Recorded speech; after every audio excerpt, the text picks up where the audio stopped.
The Boy and the Fork in the Road by Calvin Shepard.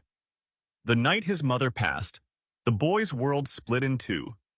He was only 15, too young to understand life's unfairness, but old enough to feel the hollow ache that would never quite leave. His mother had been his compass, her laughter filling their small home, her words stitched into the fabric of his soul. He remembered one of their last conversations.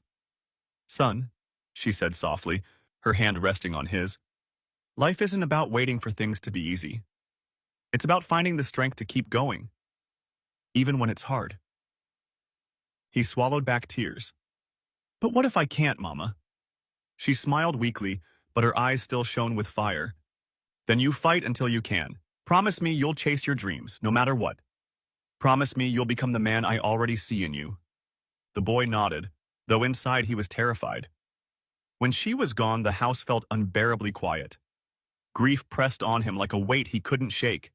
He sat in his room, staring at the ceiling, whispering to himself, "Maybe I should just give up.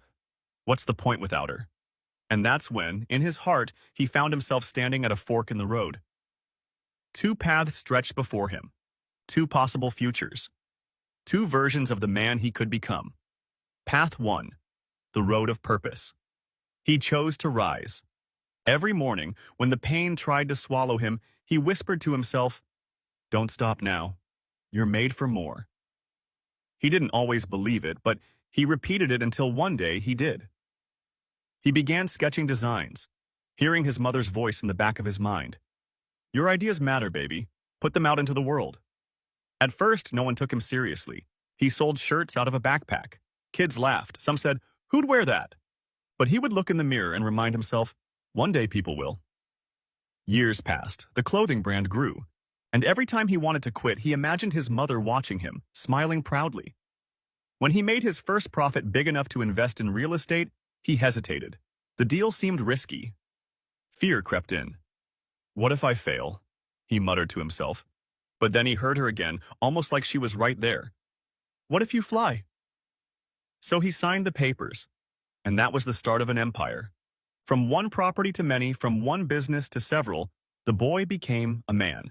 The man became a mogul. And through it all, he carried his mother's voice not as a ghost of loss, but as a guide toward legacy. Path 2, the road of surrender. But what if he had chosen differently? What if on that night alone in his room, he whispered to himself, "I can't do this without her," and believed it? The years would have looked different. He would have drifted through school, working jobs he didn't